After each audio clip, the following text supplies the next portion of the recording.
Hello दोस्तों, ये हमारा वीडियो है। वीडियो को आप ले सकते हैं, हमें कोई समस्या नहीं है। नॉवेल ऑफ किंग चैनल को सब्सक्राइब करें, लाइक, शेयर और ज्यादा से ज्यादा कमेंट करना। आज हम आपको एक नई और रोमांचक कहानी सुनाने जा रहे हैं, बिलियनियर बॉय 2। चलिए शुरू करते हैं। मेरे ख्याल से आप एक बार इसे चेक क्यों नहीं कर लेते?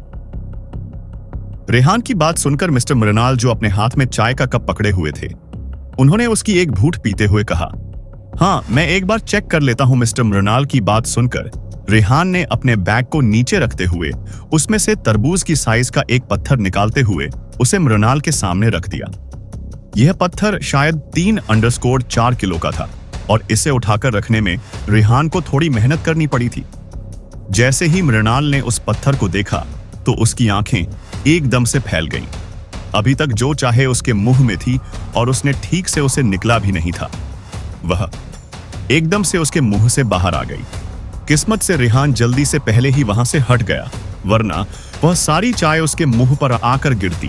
तभी मृणाल ने बिल्कुल हैरानी से विश्वास ना करते हुए रेहान से पूछा, यह जेड स्टोन आपको प्रोसेस करवाना है? जो चाय मृणाल ने अपने हाथ में पकड़ी हुई थी, वह भी नीचे जमीन पर गिर गई थी। उसने जल्दी से अपने हाथों को स्ट्रेस्ड आउट करते हुए उस बड़े से पत्थर की तरफ इशारा करते हुए कहा। फिलहाल मृणाल के चेहरे के एक्सप्रेशन बिल्कुल ऐसे थे जैसे उसने किसी भूत को देख लिया हो। मृणाल का सवाल सुनकर रेहान ने जल्दी से पूछा, हाँ, क्या कोई दिक्कत है? रेहान को जड़ के बारे में ज्यादा कुछ नहीं पता था, पर उसे इतना जरूर पता था कि वह जिस जेड स्टोन को लेकर आया है वह ग्रीन माउंटेन जड़ कैटेगरी से बिलोंग करता है। हालांकि अब उसे यह नहीं पता कि यह कैटेगरी अच्छी है या बेकार। इस मामले में रेहान को बिल्कुल भी सूरती नहीं थी, पर मृणाल इस मामले में अलग था। उसने कई दशकों तक इस इंडस्ट्री में काम किया था और इस वक्त उसके एक्सप्रेशन देखकर ऐसा लग रहा था जैसे वह भी डर के मारे बेहोश हो जाएगा। वैसे तो मृणाल ने हर तरह का जेड स्टोन देखा था और उसने कई तरह के जेड स्टोन की नक्काशी भी की थी। आज कुछ अलग था। जैसे ही उसने रेहान का लाया हुआ जेड स्टोन देखा तो वह एकदम से दंग रह गया। मृणाल ने हैरान होते हुए रेहान से पूछा, आपको यह जेड स्टोन कहां से मिला? वैसे तो इस बिजनेस में कोई भी बिजनेसमैन या शिल्पकार यह बात नहीं पूछ सकता है कि उसके कस्टमर के पास यह जेड स्टोन कहां से आया। शायद इस इंडस्ट्री में यह असम रूल था, पर मृणाल इस वक्त बहुत ज्यादा हैरान और शॉक था। इस वजह से वह खुद को इन नियमों को तोड़ने से नहीं रोक पाया। उसे देखकर साफ पता चल रहा था कि इस वक्त को कितना ज्यादा बेचैन है। मृणाल को इतना ज्यादा हैरान देखकर रेहान ने बहुत ही उत्तेजित होते हुए उससे पूछा, मुझे कैजुअली यह कहीं मिल गया था। क्या हुआ? आप ऐसा क्यों पूछ रहे हैं? क्या यह एक अच्छा जेड स्टोन नहीं है? अभी जिस हिसाब से मृणाल ने सवाल किया था उस हिसाब से ऐसा लग रहा था जैसे यह एक अच्छा जेड स्टोन नहीं है। यह सब देखकर रेहान अपने आप में ही बड़बड़ आने लगा। रेहान ने खुद से मन में बात करते हुए कहा, कहीं मैगी ने इस पत्थर को गलत जज तो नहीं कर लिया शायद। ये जेड स्टोन अच्छी ग्रेड का नहीं है। मृणाल ने जल्दी से घबराते हुए रेहान से कहा, it's up to you, pick it up. ये बात कहते हैं वक्त मनाल का जबड़ा लगभग बाहर आ गया था। जब मनाल के एम्प्लॉयर्स ने अपने बॉस का ऐसा रिएक्शन देखा तो वे सब लोग वहां आसपास इकट्ठा हो गए और हैरानी से रेहान के बैग की तरफ देखने लगे। जैसे ही उन लोगों ने उस बैग को देखा तो उनका रिएक्शन भी बिल्कुल अपने बॉस जैसा हो गया। उन्हें देखकर ऐसा लग रहा था जैसे उन सब ने भी कोई भूत देख लिया हो। उन सब लोगों ने एक साथ शौक और हैरानी से अपने हाथ अपने मुंह पर रख लिए। उनका एक्सप्रेशन ऐसा था जैसे उनके मुंह से कुछ निकल ना जाए। इसीलिए वे लोग एकदम अपना मुंह ढक कर वहां खड़े हो गए थे। रेहान उसे कुछ समझ नहीं आ रहा था। अपने आसपास का ऐसा माहौल देखकर एक बार तो वह भी सोच में पड़ गया, पर जल्दी ही उसने खुद को संभालते हुए उन सब लोगों से सवाल करते हुए पूछा, आप सब लोग इस तरह का एक्सप्रेशन क्यों दे रहे हैं? क्या इस जेड स्टोन के टुकड़े में कोई दिक्कत है? रेहान का सवाल सुनकर मृणाल ने जल्दी से रेहान का हाथ पकड़ा और उसे बैठ साई से आते हुए बोलने लगा, मेरे साथ आओ और यहां बैठो, हम बैठकर बात करते हैं। इस बार मृणाल की बातों में पहले जैसा घमंड या आकड़ नहीं थी। मृणाल ने बहुत ही विनम्रता के साथ रेहान को अपने ऑफिस के केबिन में रखे हुए सोफा पर बैठा दिया और यहां तक कि खुद अपने हाथों से रेहान के लिए चाय बनाकर उसे सर्व करते हुए उससे पूछा, आपका नाम क्या है? छोटे भाई, मृणाल का एकदम से बदला हुआ बिहेवियर देखकर रेहान को कुछ समझ नहीं आ रहा। उसने हैरान होते हुए कहा, मेरा नाम रेहान है। रेहान? मित्तल। रेहान का नाम सुनकर मृणाल ने बहुत ही दोस्ताना अंदाज में कहा, ओ शायद तुम मुझे जानते होगे। इस इंडस्ट्री में मेरा बहुत नाम है और इस इंडस्ट्री में मैं काफी सालों से हूं। मृणाल की बात सुनकर रेहान ने सुपाइन इस फॉर्मेलिटी में अपना सिर हिला दिया, जैसे वह उसकी बातों को बहुत ध्यान से सुन रहा हो। अभी तक रेहान को इतना तो समझ आ गया था कि उसके बैग में रखा हुआ यह जड़ स्टोन का टुकड़ा बहुत ही कीमती है।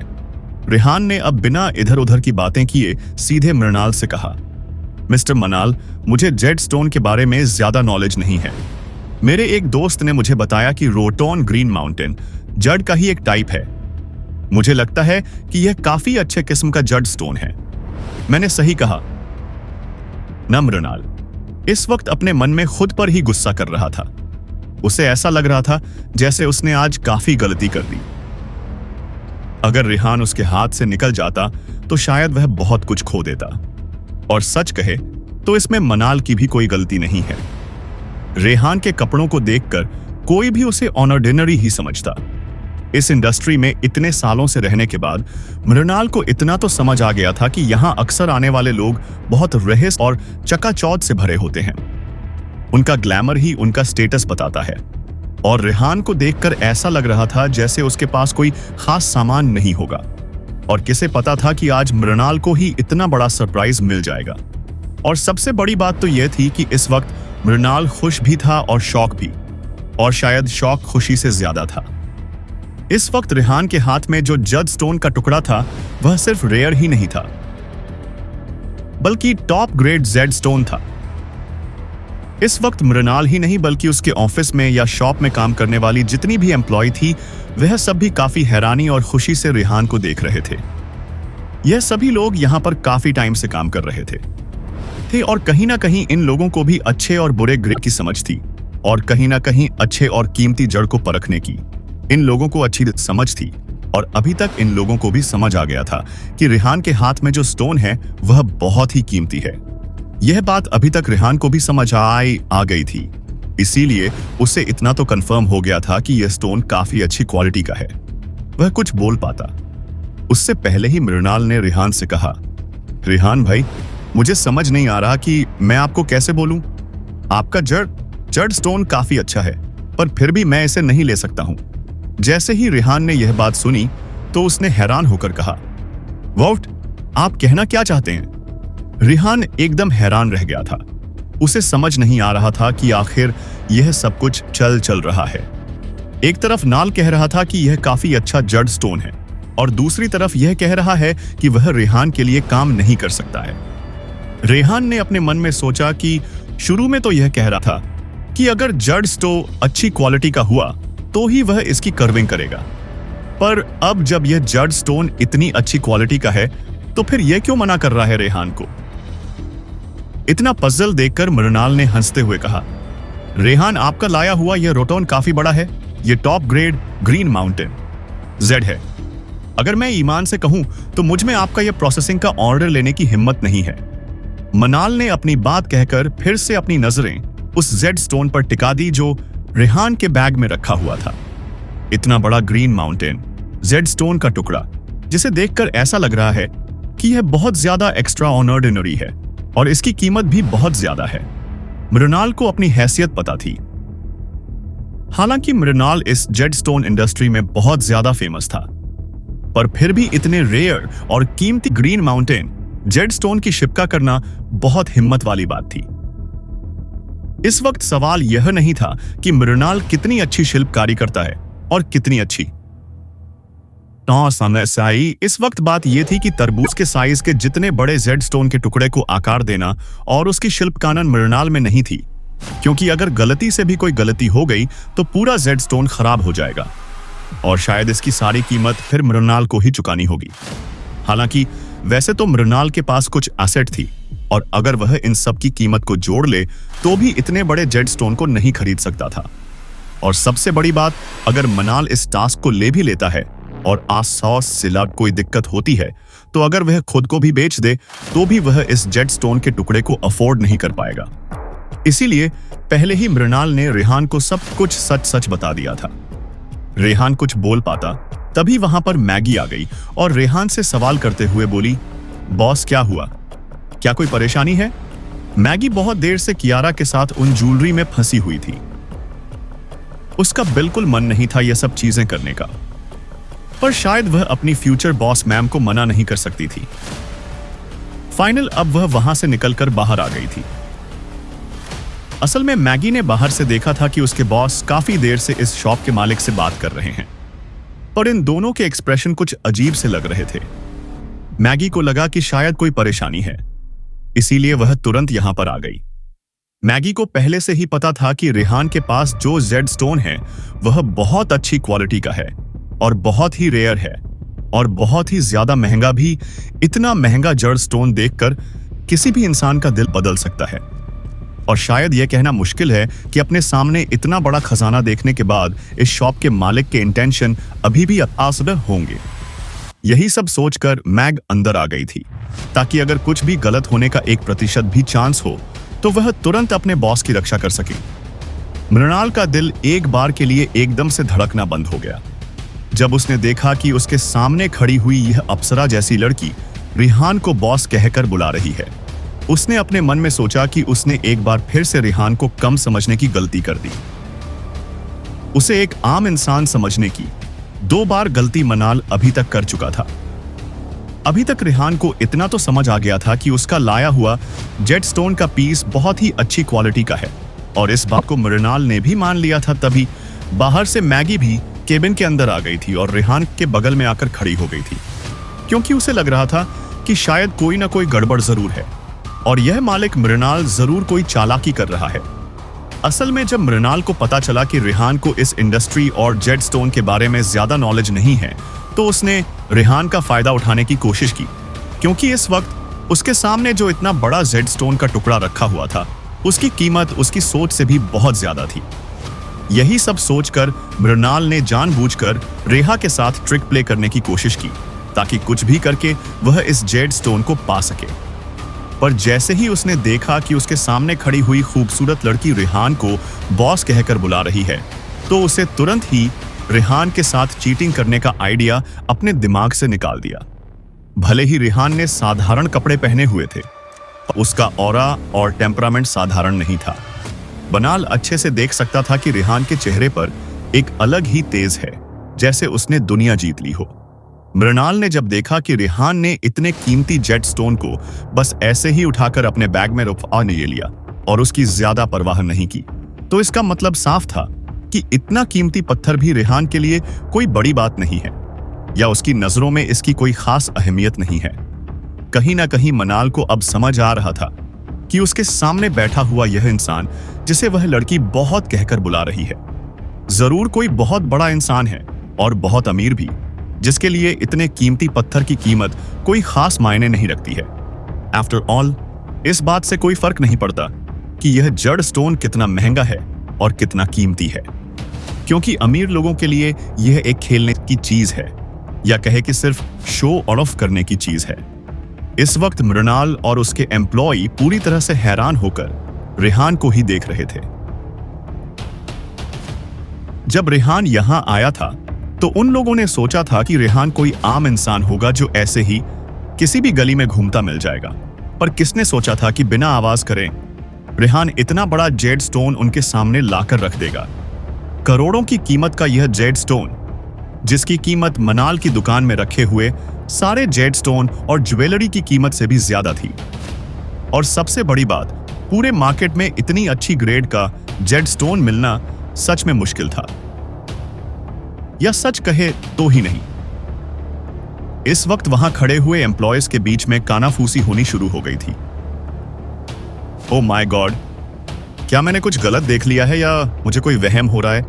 क्या वह सच में ग्रीन माउंटेन जड़ है? नहीं, तुम्हें कोई वहम नहीं हुआ है? ध्यान से, उस जेड स्टोन की ट्रांसपेरेंट क्वालिटी और टेक्सचर को देखो, ये डेफिनेटली ग्रीन माउंटेन जड की टॉप ग्रेड क्वालिटी है। मुझे तो अभी तक बुरा लग रहा है, मैंने इतनी बड़ी गलती कैसे कर दी। मैंने इस इंसान को पहचानने में गलती कैसे कर दी। ये कोई ऑन इंसान नहीं है। मुझे तो लगता है कि जरूर ये कोई बहुत अमीर आदमी है। जो लो प्रोफाइल रखता है, तुमने सही कहा। उसके बगल में खड़ी हुई लड़कियों को देखो, सारी की सारी अप्सराएं लगते हैं। भला कोई आम इंसान इतनी खूबसूरत लड़कियों को अपने साथ यहां शॉप पर क्यों लेकर आएगा। हाँ, उस लड़की को देखो जिसने अपना चेहरा कवर किया हुआ है। उसे देखकर ऐसा लग रहा है जैसे बहुत जानी पहचानी सी है। क्या बकवास कर रहे हो? उसका चेहरा साफ साफ दिख भी नहीं रहा है। तुम कैसे कह सकती हो कि वह जानी पहचानी लग रही है? पता नहीं, पर मुझे ऐसा लग रहा है कि मैंने इसे पहले देखा है। बातें करते करते ये सारे एम्प्लॉय दूसरे की बात पर पहुंच गए थे। पहले बात रेहान के बारे में हो रही थी और अब कियारा के बारे में बातें होनी शुरू हो गई थी। असल में यहाँ जितने भी एम्प्लॉयज हैं, उनमें से कुछ कियारा की फैंस भी थी जो अक्सर उसके गाने और उसके फैशन ब्रांड के बारे में जानते थे और अक्सर उसके गाने सुना करते थे। इसी वजह से कियारा इन लोगों को जानी पहचानी सी लग रही थी। भले ही कियारा ने अपना चेहरा ढका हुआ था, पर फिर भी इन एम्प्लॉयज को और फैंस को अपने आइडल का यहां होने का एहसास हो रहा था। कियारा जो वहीं काउंटर के पास खड़ी हुई थी, जैसे ही उसने अपने बगल में खड़े हुए कुछ लोगों को कानाफूसी करते हुए सुना और उनके मुंह से यह बात सुनी कि वह जानी पहचानी लग रही है, तो एक बार तो उसे इस बात की बहुत खुशी हुई कि दूसरे शहरों में भी लोग उसे जाने लगे हैं। पर दूसरे ही पल उसे याद आया कि अगर इन लोगों ने उसे पहचान लिया तो हो सकता है कि कोई मुसीबत खड़ी हो जाए। इसलिए वह तुरंत वहां से अलग हटकर मैगी के बगल में जाकर खड़ी हो गई। कियारा जानती थी कि अगर कोई एक बार फेमस हो जाता है तो फैंस का इस तरह का प्यार और पागलपन सबको झेलना पड़ता है। इस वक्त कियारा मन ही मन बहुत खुश हो रही थी, क्योंकि जब वह काउंटर के पास खड़ी थी तो उसने कुछ लोगों के मुंह से सुना था कि उन्होंने कियारा के गाने इंस पर बहुत सुने हैं और साथ ही साथ उसके ब्रांड के बारे में भी काफी सुना हुआ है। यह सारी बातें कियारा को बहुत खुश कर रही थी, क्योंकि जिस ब्रांड की लोग बात कर रहे थे वह ब्रांड कियारा फिर से बहुत मेहनत से अपनी मां के लिए खड़ा किया था। यही सब सोचते हुए कियारा रेहान का हाथ पकड़कर वहीं पर सोफे पर बैठ गई और मैगी वही रेहान के बगल में खड़ी हो गई। कियारा और रेहान को इस तरह इतना पास बैठा हुआ देखकर वहां खड़े हुए सब लोग थोड़ा हैरान थे, पर जल्दी ही उन्हें समझ आ गया कि जरूर ये दोनों किसी खास रिश्ते में हैं। वही मैगी जो रेहान के बगल में खड़ी थी, वो इस वक्त घूर कर मृणाल को देख रही थी। उसे देखकर ऐसा लग रहा था जैसे वह कोई टाइगर हो और अपने शिकार को देख रही हो। मैगी जिस तरह घूर कर देखने की वजह से मृणाल काफी ज्यादा डर गया था, यहां तक कि उसे ठंडे पसीने आने लगे थे। मैगी की आंखों की गर्माहट से इस वक्त मनाल पर काफी ज्यादा प्रेशर गया था। उसे समझ नहीं आ रहा था कि इतनी सुंदर लड़की उसे इस हैडर क्यों रही है और इस वक्त इतने ज्यादा डराने वाले एक्सप्रेशन क्यों दे रही है। मैगी और रेहान के एक्सप्रेशन देखकर इस वक्त मनाल को ऐसा महसूस हो रहा था जैसे वह किसी बड़ी मुसीबत में फंस गया हो। आज सच में उसकी दुकान पर काफी बड़े लोग आए हुए थे। तभी रेहान ने मृणाल से पूछा, मिस्टर मृणाल, मैं जो जड स्टोन यहां पर लेकर आया हूं, मुझे उसकी कर्विंग करवाकर किसी को तोहफे में देना है और मुझे यह काम जल्दी से जल्दी करवाना है। इस बात से कोई फर्क नहीं पता कि आप में इस काम को करने की हिम्मत है या नहीं। अगर आप नहीं कर सकते हैं तो मुझे सिर्फ इतना बता दीजिए कि यहां पर कोई और ऐसा है जो अच्छी सिर्फ कार्य करना जानता हो। कहीं ना कहीं रेहान को भी समझ आ गया था कि मृणाल इस टास्क को लेने से मना क्यों कर रहा है। उसे लग रहा था कि शायद अपने इस छोटे से बिजनेस में मृणाल इतना बड़ा रिस्क नहीं लेना चाहता है। यह सब सोचकर रेहान भी उसे फोर्स नहीं करना चाहता था। अगर मृणाल नहीं करना चाहता है तो ना करें। शक पर जब उसने यहां इतनी बड़ी दुकान खोल रखी है तो जरूर वह अपनी इंडस्ट्री के लोगों को अच्छे से जानता होगा। यही सोचकर रेहान ने उससे किसी अच्छे क्राफ्टमैन के बारे में पूछा था। रेहान की बात सुनकर मृणाल ने कुछ देर सोचते हुए कहा, मिस्टर रेहान, बहुत सारे ऐसे लोगों को जानता हूं क्योंकि हम सब लोगों का एक ही तरह का काम है। पर जितना मुझे पता है ज्यादातर सभी लोग मेरे जैसे ही हैं और शायद वे लोग इतना बड़ा ऑर्डर पूरा नहीं कर पाएंगे। हाँ, मुझे याद आया मेहरा साहब शायद यह काम कर सकते हैं। मृणाल की बात सुनकर रिहान ने कुछ सोचते हुए कहा, ओ मेहरा साहब, ये कौन है? रेहाना। सवाल सुनकर मृणाल ने मेहरा साहब के बारे में और बातें बताते हुए कहा, जी हां, वह बहुत अच्छे क्राफ्टमेड। मेहरा और उनके बेटे उन दोनों को अब एक दूसरी कंपनी ने कंसल्टेंट के तौर पर हायर कर लिया है। यह बात सुनकर रेहान ने सवाल करते हुए कहा, अच्छा ऐसी बात है क्या? डाया, रूहानी जड़ आर्टिफिकल, शायद मैं जानता हूं इसके बारे में, और इसकी एक ब्रांच यहां पर भी है। यहां आने से पहले रेहान सोच रहा था कि जड़ स्टोन पर शिल्पकार का काम बहुत ही आसान होगा और जल्दी ही इस काम को करके वापस आ जाएगा, पर यहां आने के बाद उसे काफी ज्यादा मुश्किलें उठानी पड़ रही थी। रेहान ने तो अपने सपने में भी नहीं सोचा था कि यह जड़ स्टोन इतना ज्यादा महंगा और कीमती होगा, और इसके कीमती होने की वजह से कोई इसकी शिल्पकारी इतनी आसानी से करने की हिम्मत भी नहीं कर पाएगा। यहां पर भले ही बहुत सारी जेड स्टोन की दुकानें थी, पर फिर भी ये काम करने वाले लोग बहुत ही मिडिल सोर्सेस के साथ काम कर रहे थे, और इतना बड़ा जड़ स्टोन कर्व करने का रिस्क शायद यह लोग कभी भी नहीं लेंगे। हालांकि जब मना ने कहा कि वह ज्यादा अमीर नहीं है और इतना रिस्क नहीं ले सकता है, तो कहीं ना कहीं उसके कहने का मतलब यह था कि वह रेहान के जितना अमीर नहीं है और उसकी बराबरी नहीं कर सकता है। हालांकि वैसे मृणाल भी काफी अच्छे पैसे कमा रहा था। ज्वेलरी और प्रेशियस स्टोन के बिजनेस में जो भी लोग होते हैं, उनका गरीब या ऑर्डिनरी होना तो बनता ही नहीं है, क्योंकि पूरी दुनिया में यही एक ऐसा बिजनेस है जिसमें इंसान ज्यादातर हमेशा अमीर ही होता है और दिन दुगनी रात चौगुनी तरक्की करता है। अंदर की बात एक यह भी थी कि पहले तो मनाल कहीं ना कहीं रेहान के साथ गेम खेलने की कोशिश कर रहा था, पर उसका बैकग्राउंड जाने के बाद उसे इतना समझ आ गया था कि रेहान कोई छोटा मोटा इंसान नहीं है। जो इंसान इतने महंगे जेड स्टोन को किसी को गिफ्ट करने की बात कर रहा हो, तो इसका साफ साफ मतलब था कि उसकी पहुंच और रुतबा बहुत ज्यादा हाई है, और ऐसे इंसान से जितना दूर रह जाए उतना ही अच्छा है। कुछ सोचते हुए अचानक ही कियारा ने सवाल करते हुए पूछा, मुझे समझ नहीं आ रहा कि लोग इस काम को करने से मना क्यों कर रहे हैं। क्या आप मुझे बता सकते हैं कि इस रॉ जेड स्टोन की कीमत क्या है? कियारा का सवाल सुनकर मृणाल ने उस जेड स्टोन को अपने थोड़े पास किया और उसे ध्यान से देखते हुए उसने एक गहरी लंबी सांस लेते हुए कहा, यह बहुत ही ज्यादा कीमती है। इसकी कीमत का अनुमान लगाना मेरे लिए भी मुश्किल है। कुछ टाइम पहले मेरे पास ऐसा ही एक जड़ स्टोन आया था और उसकी क्वालिटी भी काफी अच्छी थी, पर वह स्टोन आपके स्टोन से 1/3 ही था और उसे 200 मिलियन रप में बेचा गया था। जैसे ही कियारा ने यह बात सुनी तो उसके हाथ अपने आप ही रेहान की बाजू को कसने लग गए। उसने हैरान होते हुए रेहान की तरफ देखा और कहा, इससे 3 गुना छोटा था और 100 मिलियन रप में बिका है। इस वक्त तो कियारा को भी रेहान की इतनी अच्छी किस्मत देखकर हैरानी हो रही थी। उसे भी लगने लगा था कि रेहान की किस्मत सच में बहुत ही ज्यादा अच्छी है। जब वह पत्थर 200 मिलियन रप में बिक सकता है, तो रेहान अपने साथ कैजुअली जो पत्थर लेकर आया है उसकी कीमत कितनी ज्यादा होगी।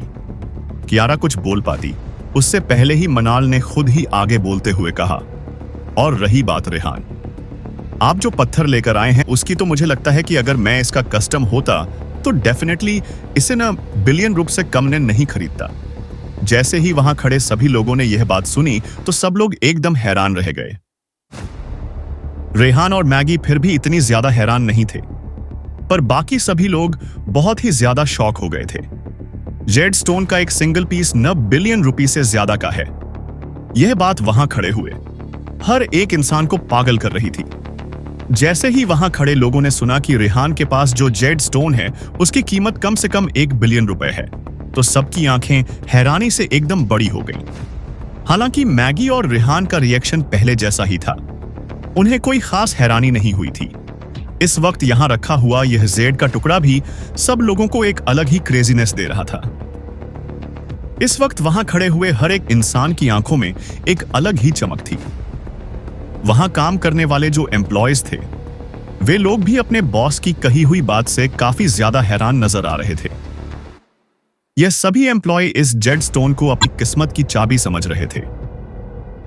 इन सब लोगों की नजरें उस कॉफी टेबल पर थी जहां पर इस वक्त वो जेड स्टोन रखा हुआ था।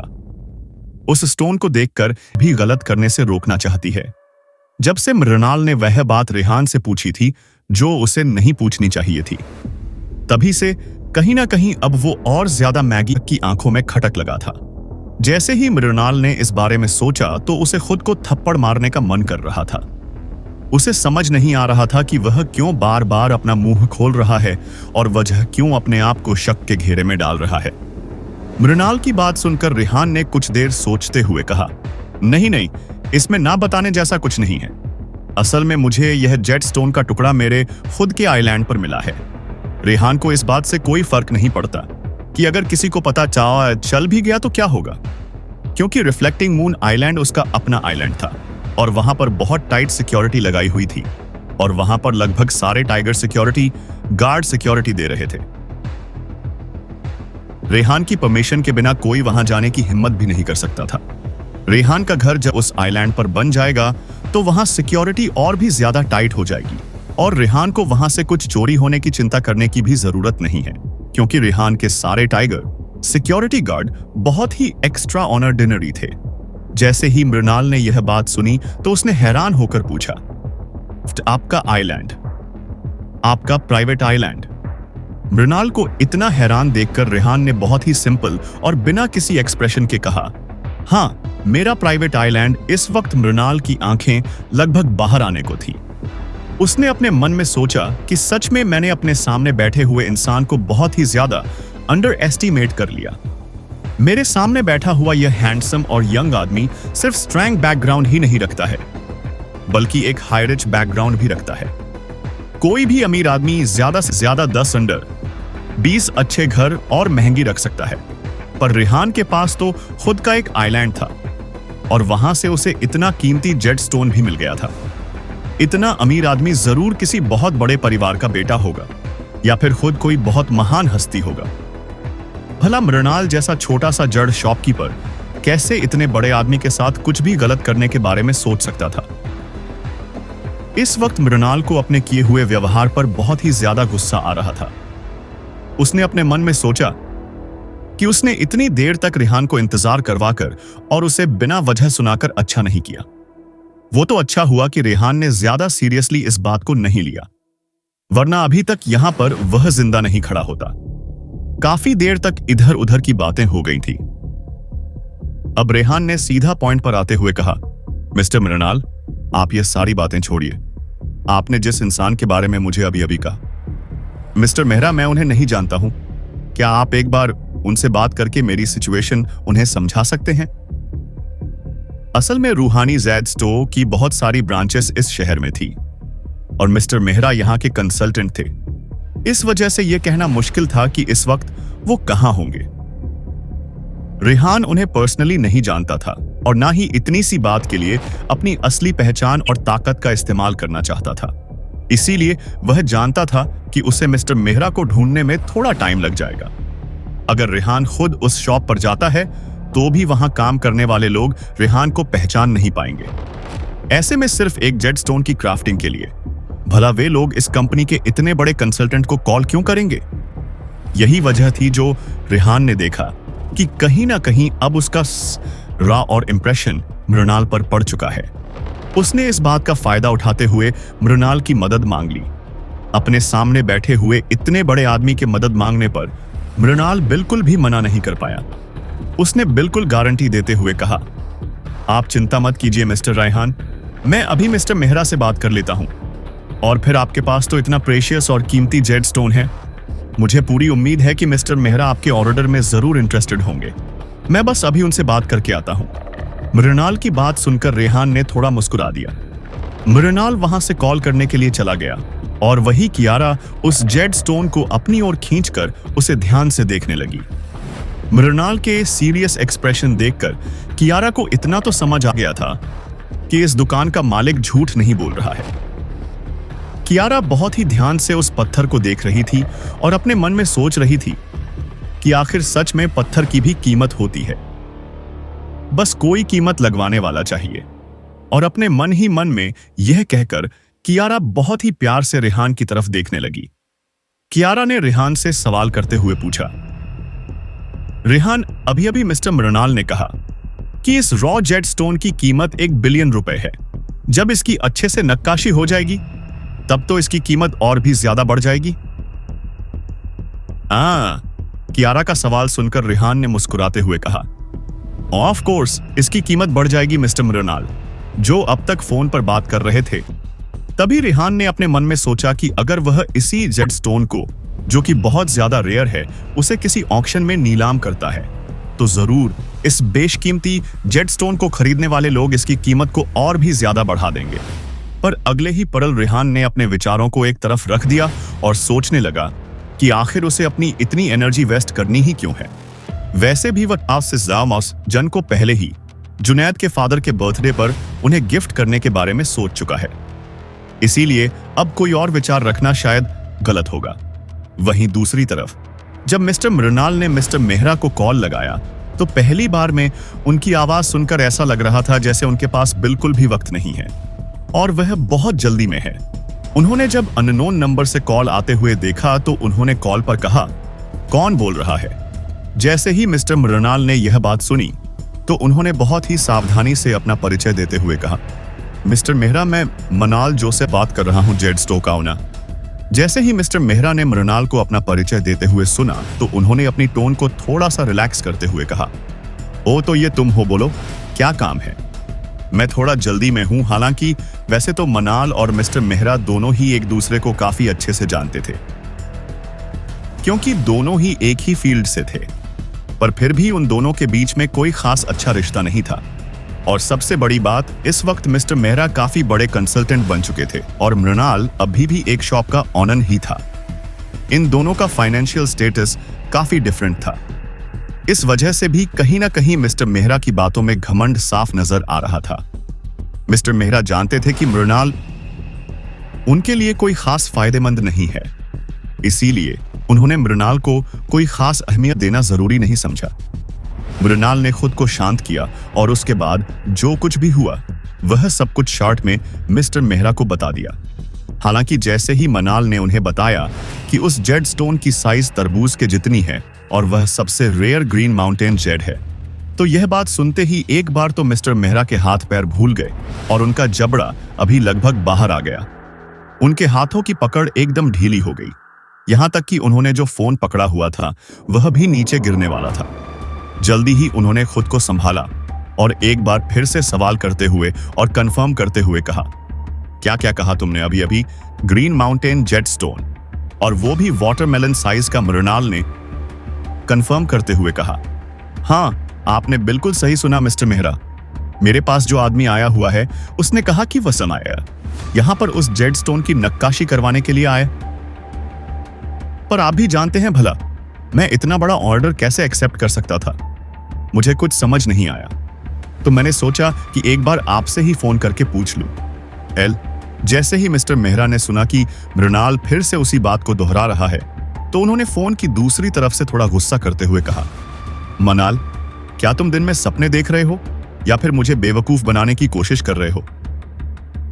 ग्रीन माउंटेन जड़ बहुत ही रेयर हो चुका है, उसका मिलना ही बहुत बड़ी बात है, और तुम कह रहे हो कि कोई तुम्हारे पास एक बहुत ही अच्छी क्वालिटी का तरबूज के साइज जितना ग्रीन माउंटेन जेड स्टोन लेकर आया है। मिस्टर मेहरा की बात सुनकर मनाल एकदम से हैरान है। क्या है यहाँ? बिल्कुल नहीं सोचा था कि उसकी बातों पर विश्वास नहीं करेंगे। यह बात सच है कि उन दोनों के बीच का रिश्ता कुछ खास अच्छा नहीं था और ना ही दोनों के बीच में कोई अच्छी प्यारी दोस्ती थी। मृणाल ने आज अचानक से ही मिस्टर मेहरा को कॉल कर दिया था और उनसे कह रहा था कि एक बहुत ही अच्छा जड़ स्टोन लेकर कोई उनके पास आया है और वह चाहता है कि मिस्टर मेहरा उसका अच्छे से प्रोडक्शन करके दे। शायद मिस्टर मेहरा कहीं ना कहीं सही थे और वह इतनी बड़ी बात को एकदम से हजम नहीं कर सकते थे। एक बार के लिए उनका शक करना जायज था। यही सब सोचकर मृणाल एक बार फिर से अपनी बात को मिस्टर मेहरा के सामने रखते हुए कहा, मिस्टर मेहरा, मैं सच में आपसे झूठ नहीं कह रहा हूं। जो आदमी मेरे पास वह जेड स्टोन लेकर आया है वह अभी भी उस जेड स्टोन के साथ मेरी दुकान पर ही है। अगर आपको विश्वास नहीं हो रहा है तो आप खुद यहां आकर अपनी आंखों से देख सकते हैं। मिस्टर मेहरा ने जब देखा कि मृणाल अभी भी उतने ही कॉन्फिडेंस के साथ इस बात को कह रहा है, तो उन्होंने थोड़ा सीरियस होकर और मृणाल पर डाउट करते हुए पूछा, क्या तुम जो भी कह रहे हो वह सब कुछ सच है मृणाल? जब देखा कि मिस्टर मेहरा अभी भी उसकी बातों पर शक कर रहे हैं, तो उसने आसमान की तरफ देखते हुए कहा, मैं सच में सच कह रहा हूं। अगर मैं झूठ बोलूं तो मुझे बहुत बुरी मौत मिले। जैसे ही मिस्टर मेहरा ने यह बात सुनी तो उन्होंने मृणाल से कहा, ठीक है, मैं अभी हाईजू में हूं, मैं जल्दी ही तुम्हारी दुकान पर आकर देखता हूं। इतना कहकर मिस्टर मेहरा फोन रख दिया। तभी एक लड़की मिस्टर मेहरा के पास आए और उनसे बोली, सर किसका फोन था? यह बात सुनकर मिस्टर मेहरा ने उसे कहा, जेड स्टोन की शॉप के मालिक मिस्टर मृणाल का। उन्होंने मुझे बताया कि उनके पास एक कस्टमर आया है जिसके पास वाटरमेलन की साइज का एक ग्रीन माउंटेन जड़ है। जैसे ही उस लड़की ने यह बात सुनी तो उसने हैरानी से अपना मुंह खोलते हुए कहा, क्या वाटरमेलन साइज का और ग्रीन माउंटेन जड़? यह पूरी तरह से नामुमकिन है। मैंने सही कहा ना? उस लड़की की बात सुनकर मिस्टर मेहरा ने कुछ सोचते हुए कहा, पता नहीं, मुझे तो अभी भी ऐसा ही लग रहा है कि मृणाल को दिन में सपने देखने की आदत हो गई है। आजकल इंडिगो माउंटेन जड़ का मिलना मुश्किल है और यह लोग ग्रीन माउंटेन की बात कर रहे हैं। फिर भी यह बात सच है या नहीं, यह तो हमें वहां जाकर ही पता चलेगा। अच्छा होगा अगर एक बार तसल्ली के लिए वहां जाकर देख ले। अगर इस बात में 1% सच्चाई है तो हमें बहुत ही अच्छा ग्रेड का जड़ मिल जाएगा। यह बात सुनकर उस लड़की ने भी सहमत होते हुए कहा, आप सही कह रहे हैं सर, हमें एक बार चांस लेना चाहिए। मैं जल्दी से जाकर जरूरी सामान पैक कर लेती हूं। उस लड़की की बात सुनकर मिस्टर मेहरा ने कहा, ठीक है, जल्दी करो। जो लड़की फिलहाल मिस्टर मेहरा से बात कर रही थी वह उन्हीं की भतीजी थी जिसका नाम रूही था। रूही मिस्टर मेहरा के साथ ही रहकर कर का काम सीख रही थी। यूजुअली रूही मिस्टर मेहरा को सर कहकर ही बुलाती थी। जैसे ही उसने मिस्टर मेहरा से अभी अभी यह खबर सुनी तो उसने उन जरूरी टूल्स और सामान को पैक करना शुरू कर दिया जो अक्सर मिस्टर मेहरा अपने साथ ही रखा करते थे। अगले की कुछ देर बाद मिस्टर मेहरा और रूही दोनों वहां से मिस्टर मृणाल के पास आने के लिए निकल गए। मिस्टर मेहरा बेसिकली हिजू के रहने वाले नहीं थे, फिर भी जिस कंपनी में वे कंसल्टेंट थे इसीलिए उनकी खुद की एक वर्कशॉप यहां पर थी। अच्छी बात तो यह थी कि उनका अपना स्टूडियो जहां पर वे वर्कशॉप चलाते थे वो मनाल की जड़ स्टोर से ज्यादा दूर नहीं थी। यहां तक पहुंचने में ज्यादा से ज्यादा सिर्फ 10 मिनट लगते। रेहान को जब पता चला कि मृणाल ने जिसे फोन किया है वह यही आ रहा है तो रेहान शांति से वही उस शॉप पर बैठकर उसका इंतजार करने लगा। इस 10 मिनट के दौरान रेहान चुपचाप मृणाल की बातें सुन रहा था। जैसे ही मिस्टर मेहरा उस कमर्शियल बिल्डिंग के पास पहुंचे तो बिना ज्यादा देर करे तुरंत 3rd फ्लोर पर आ गए और मृणाल की दुकान के पास आकर बिना पेशेंस रखे चिल्लाते हुए बोले, कहां है वह जड़ स्टोन?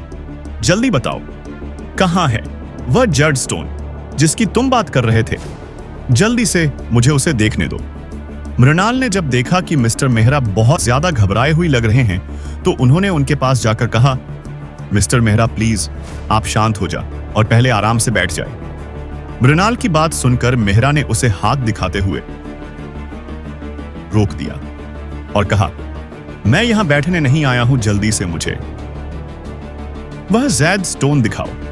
इस पूरे जैन मार्केट में मिस्टर मेहरा भी बहुत नामी इंसान थे और उनके इस नाम और शोहरत के पीछे का सबसे बड़ा कारण यही नहीं था कि वे जेड को लेकर कुछ ज्यादा ही बसेस थे।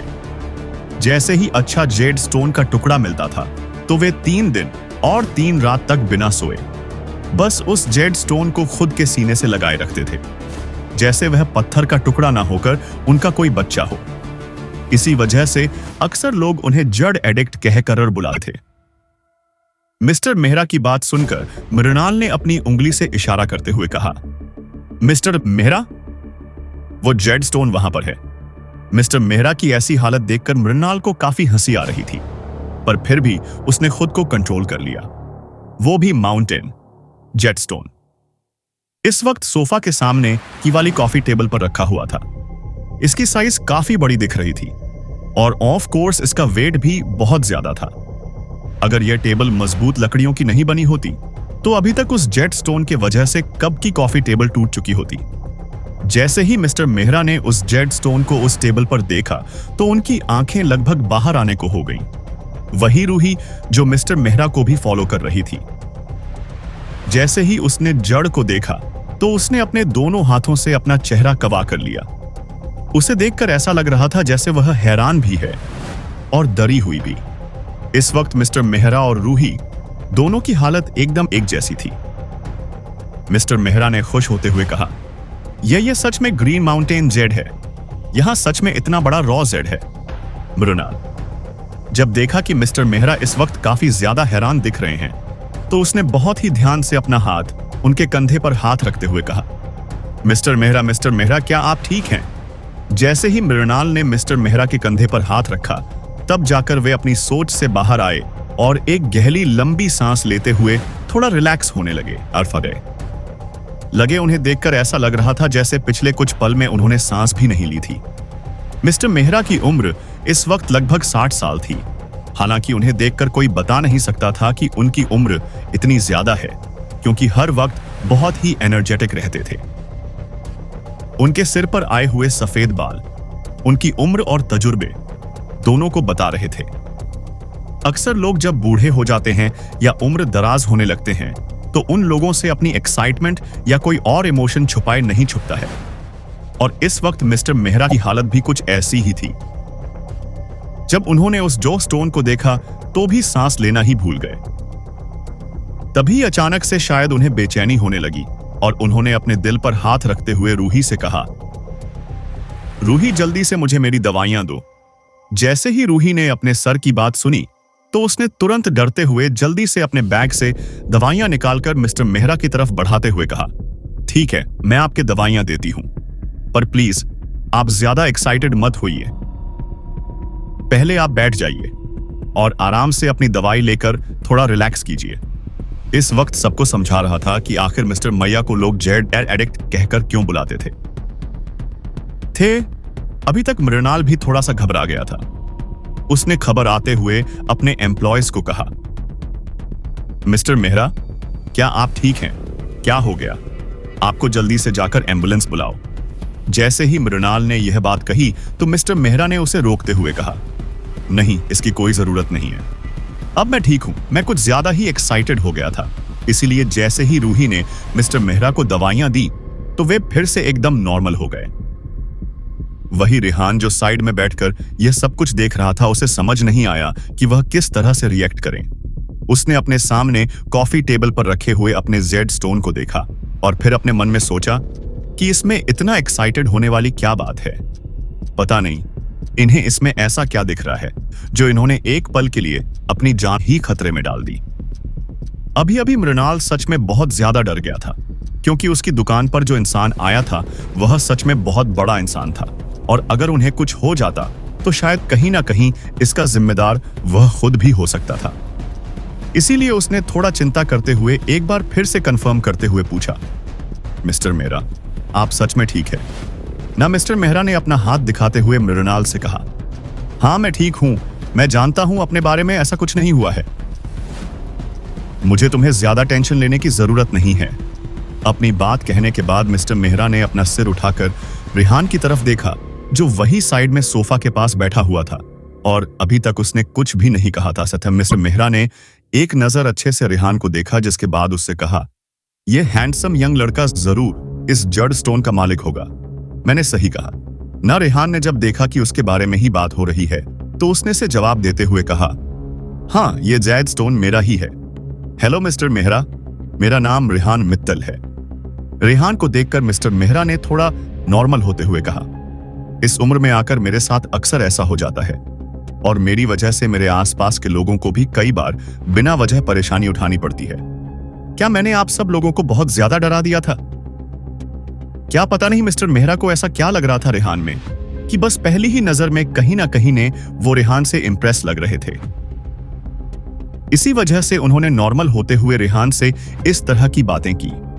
मिस्टर मेहरा की बात सुनकर रेहान ने बहुत ही विनम्रता के साथ कहा, असल में मुझे लगता है कि मुझे आपसे माफी मांगनी चाहिए। आज मैंने बिना वजह ही आप सब लोगों को बहुत ज्यादा परेशान कर दिया है। यह सब कुछ काफी अचानक से हुआ, इसीलिए मैं पहले किसी को कुछ बता नहीं पाया। रेहान की बात सुनकर मिस्टर मेहरा ने रेहान से कहा, कोई बात नहीं, इन सब बातों को भूल जाओ और तुम्हें माफी मांगने की कोई जरूरत नहीं है। क्या मैं एक बार इस जेड स्टोन को अच्छे से देख सकता हूं? असल में भले ही मिस्टर रेहान से बात कर रहे थे, पर उनकी पूरी नजर अभी तक उस ग्रीन माउंटेन जेड स्टोन पर ही पड़ी हुई थी और उनके मन में लगातार एक के बाद एक विचार आ रहे थे। मिस्टर मेहरा की बात सुनकर रेहान ने तुरंत उनसे कहा, ऑफ कोर्स आपको पूछने की जरूरत नहीं है, आप अच्छे से इसे देख सकते हैं। रेहान की परमिशन लेकर मिस्टर मेहरा कॉफी टेबल पर रखे हुए उस जेड स्टोन को बहुत ही ध्यान से देखने लगे।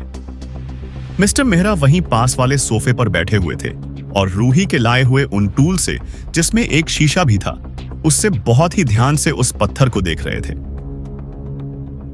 जैसे ही मिस्टर मेहरा ने उस पत्थर को देखा तो उन्होंने एकदम हैरान होते हुए कहा, मृणाल तुम सही कह रहे थे, यह सच में ग्रीन माउंटेन जेड स्टोन ही है और ना चाहते हुए भी मुझे यह बात कहनी पड़ रही है कि यह सच में एक खजाना है, एक रियल खजाना।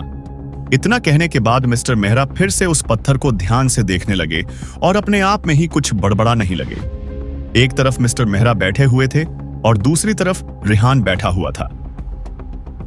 बाकी सब लोग खड़े थे क्योंकि शायद उन्हें पता था कि रेहान की हैसियत और बैकग्राउंड बहुत बड़ा है और उसके सामने बैठना शायद ठीक नहीं होगा, इसीलिए बाकी सब लोग खड़े होकर ही देख रहे थे। रूही, जो मिस्टर मेहरा के साथ ही आई थी, शुरुआत में वह भी बहुत ध्यान से उस जेड स्टोन के टुकड़े को देख रही थी, पर कुछ देर इसी तरह देखने के बाद उसका इंटरेस्ट किसी और चीज में बढ़ने लगा और उसका ध्यान इस जेड स्टोन से हट गया। रूही वहीं मिस्टर मेहरा के बगल में खड़ी होकर चुपचाप नजरें छुपाकर कुछ देर तक रेहान को देखती रही। उसे इस वक्त काफी ज्यादा क्यूरियोसिटी हो रही थी और वह जानना चाहती थी कि उसके सामने बैठा हुआ यह लड़का, जो लगभग उसी की उम्र का है, आखिर उसकी आइडेंटिटी क्या है। रूही बहुत ही ध्यान से रेहान को देख रही थी। उस स्टोव में जो लाइट्स थीं, उसकी वजह से रेहान का चेहरा और भी ज्यादा चमक रहा था और उसकी आंखों में भी एक अलग ही चमक थी। रेहान इस वक्त सच में काफी ज्यादा हैंडसम लग रहा था और अपने हम उम्र लड़के को देखकर कहीं ना कहीं रूही की नजर रेहान से हट ही नहीं रही थी और लगभग उसकी आंखें रेहान पर ही जम गई थी। रेहान जब मिस्टर मेहरा के साथ बैठकर ध्यान से अपने लाए हुए उस जेड स्टोन को देख रहा था तो उसे अचानक ही ऐसा महसूस हुआ जैसे कोई उसे घूर रहा है। उसने अचानक ही अपना सिर ऊपर उठाकर उस तरफ देखा जहां से उसे खुद को घूरने की वजह आ रही थी। रूही अभी तक रेहान को ही देख रही थी और अचानक से रेहान के सिर ऊपर उठाने की वजह से रेहान और जूही की आंखें आपस में एक दूसरे से जा मिली। रेहान ने जब देखा कि रूही उसे ही देख रही है तो उसने अपनी एक आईब्रो को उठाकर उसे सवालिया नजरों से देखना शुरू कर दिया, जैसे उससे पूछ रहा हो कि वह उसे इस तरह घूरकर क्यों देख रही है। रेहान को खुद की ओर इस तरह देखता हुआ पाकर रूही एकदम से सर पका गई। उसका चेहरा एकदम से शर्म के मारे लाल हो गया और उसके दिल की धड़कनें लगातार तेज तेज धड़कने लगी। उसने अचानक से अपनी नजरें किसी और जगह टिकाईं और खुद को रिलैक्स करने की कोशिश करने लगी। एक बार तो रेहान को भी अपने मन में बहुत ज्यादा अजीब लगा, पर फिर भी उसने इस बात पर ज्यादा ध्यान नहीं दिया और अपना फोकस कंटिन्यू मिस्टर मेहरा पर ही रखा।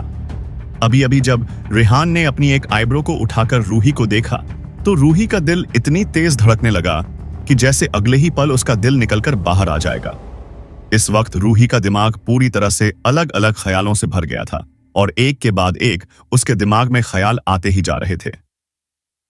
उसने अपने मन ही मन में खुद से कहा, यार ये कितना ज्यादा हैंडसम है, वैसे क्या ये मुझे अभी चिढ़ाने की कोशिश कर रहा था?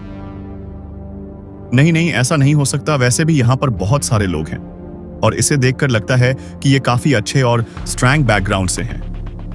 पर जो भी कहो, लड़का बहुत सुंदर है। सच में मुझे इस वक्त शर्म आ रही है कि मैं इस तरह से उसे घूर रही थी।